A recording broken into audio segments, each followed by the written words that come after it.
Because right now, here comes TP, my guy Tony Paige, back on the fan. What's up, Tony? Not much, my brother. How are you, Keith? I'm good. So good to hear your voice, and I'm sure there's some people out there that just love anytime I bring you back on. I know people love when I bring Steve Summers back on, and you guys paved the way. You guys are the OGs, so I always love to have you guys tap back in. How you doing tonight? I'm doing fine, man. Anytime you need me, I'm around.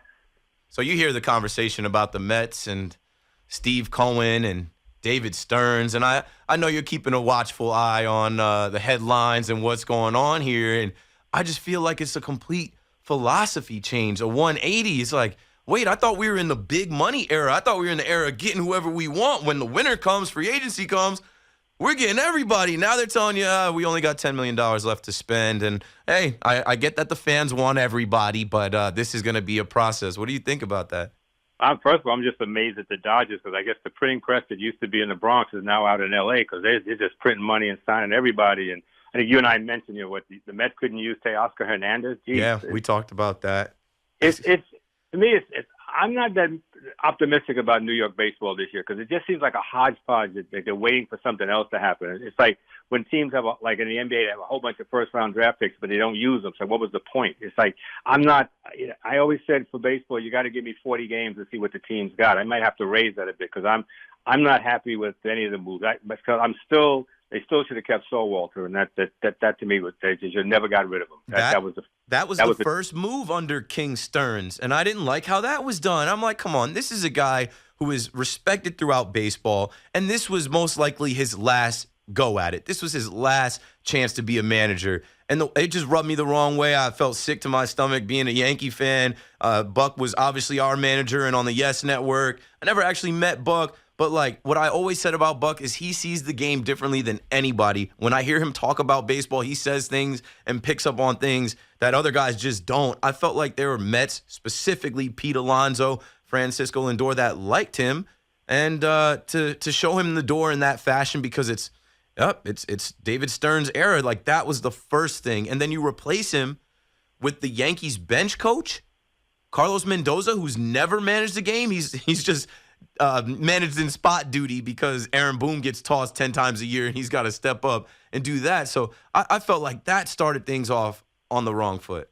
There was no respect whatsoever. I've been lucky enough that I talked to Buck in his office when he was a Yankee manager, and then I did a piece on the Mets clubhouse boss, Scott Keltner, during the summer, and got to talk to Buck and catch up with some things. And I always thought he was a class act. If I had any athletic skill, I would have loved to play for him because he knows the game, and the Mets owed him a little bit of respect. But I think that's kind of fleeting in New York these days. Yeah, there is. You're 100% correct. There is no respect now. There is no patience now. There is no courtesy now. It's my way or the highway. And I don't blame Buck Showalter for the team last year, for the 75-win Met team last year. We know there was a lot of issues and a lot of problems just with who was on the team. You blame Billy Epler, and we know that there were some decisions that were forced on Buck, but now that's in the past. Let's fast forward to where we are now. There's this narrative that myself as a Yankee fan, I've definitely pushed. I've heard Evan and Tiki and these guys laugh about it.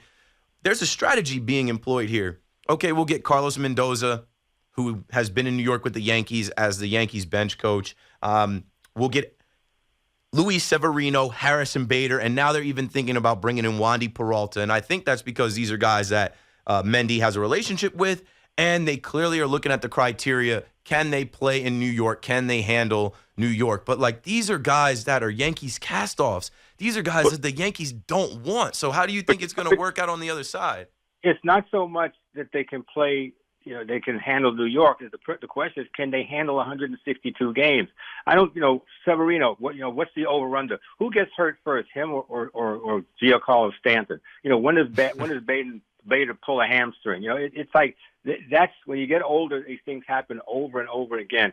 No one plays 162 games because, oh Lord, we can't have that. We got to manage. We got to have the load management thing. But you're getting cast off, and you're getting guys who have been injured and seriously injured. So when anybody starts getting hurt in April or May, I'm not going to be surprised at all.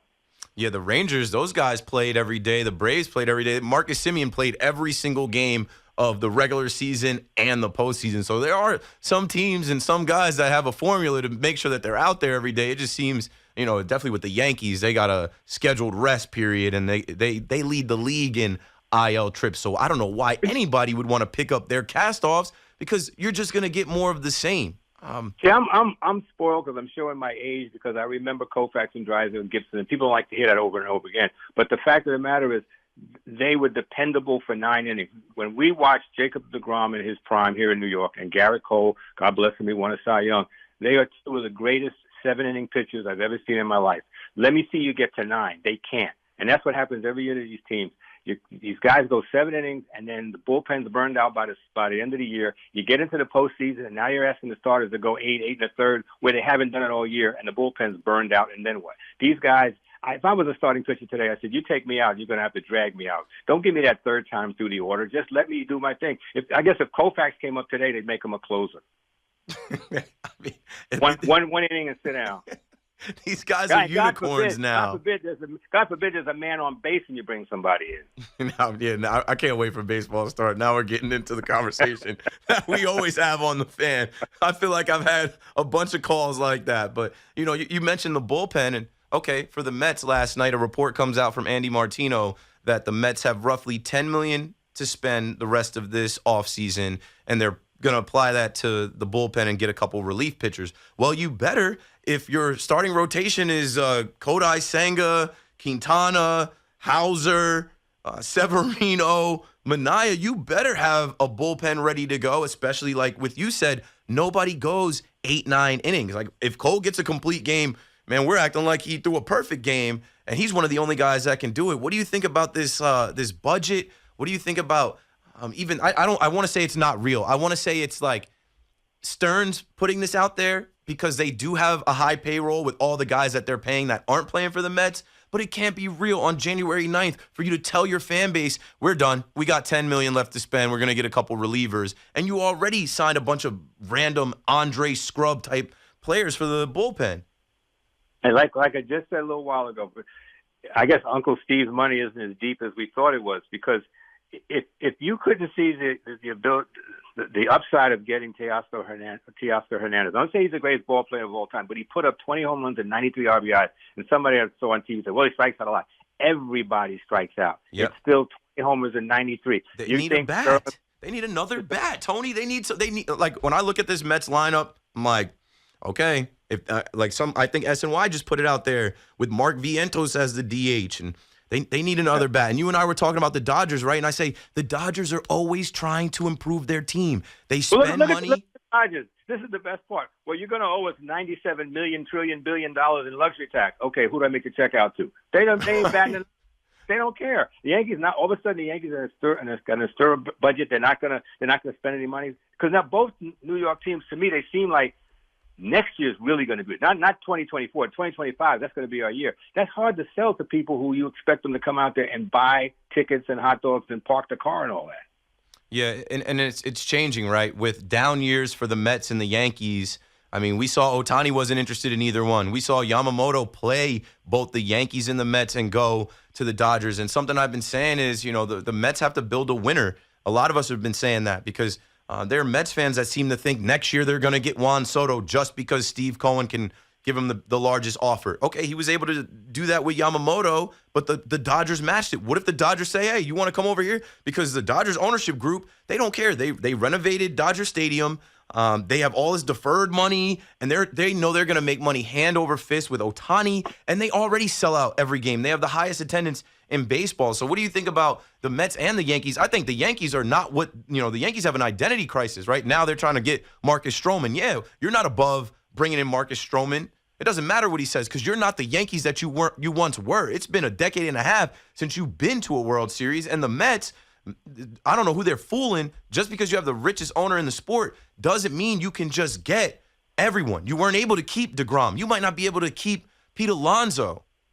That's the thing about Alonso. I can't believe we're even discussing that. But I talked to a lot of baseball writers during the season about Ohtani. I said, is it true? Is it possible he comes to the East Coast? And they all said he is not coming east. I don't care what the people put in the paper. Ohtani is not coming to the Mets. He's not coming to the Yankees. He's a West Coast guy, and that's exactly what happened. The problem is after what happened with Buck, when he got in a good season, okay, they lost in the playoffs. Great. You're supposed to build on that, not tear it all down. Right. And it's when I look at the Yankees, and I don't hate the Yankees. I mean, I'd love to see the Mets and the Yankees in the World Series every year, just because that'd be great for New York. But you still have Stanton on that team, and when's he get hurt? May, June?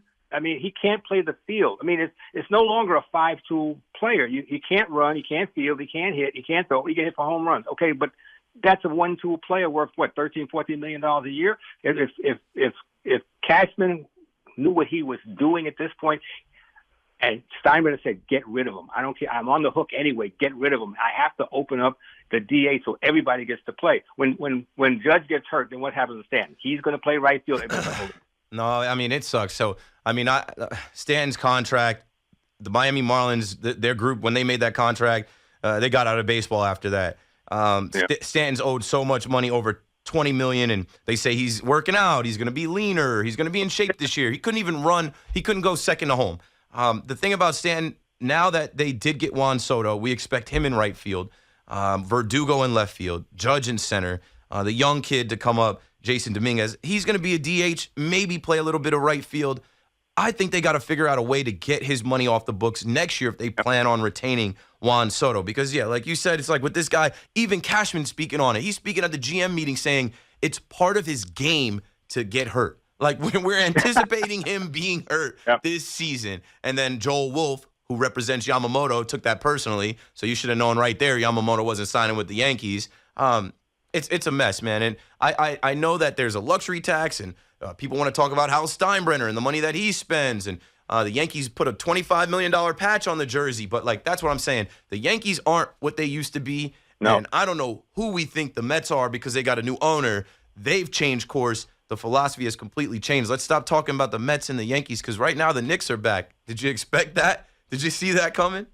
No, and I'm not jumping on the bandwagon yet because I always like to see 20 games. And even though we're right around 20 games, I need to see 20 games with the new guy because without Mitchell Robinson, I thought for some reason he's a triple-double. I mean, he's a double-double machine.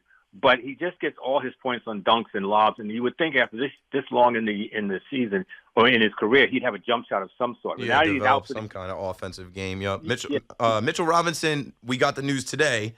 He's going to try and work his way back this season, and they're not going to get that exemption. That'll be great for the Knicks. Yeah, I mean that would be a nice push at the end if he can come back healthy. I mean but as long as Boston stays healthy, nobody's beating them. That Porzingis addition. And then White in the starting rotation. I mean, that's if they're healthy. I mean, look, they just lost by a couple of points to Paige the other day, and Tatum didn't play. So I want to see them all. I want to see teams playing together, and then see what happens. Philly, they're good, but they're not going anywhere. And Cleveland and Milwaukee, I think they've seen their pass. And if the Knicks are going to do anything, they're going to have to figure out how to get past Philly, which they did recently. But I just think Boston is too much. TP, you're the man. Great to hear your voice. I know somebody out there that was used to hearing you at night is smiling right now. Thanks for joining us. Appreciate you. Well, anytime. You take care of yourself. Ladies and gentlemen, the legendary Tony Paige on KM to AM and Friends. We got to take a break. 87.7, 33.7, 66.66.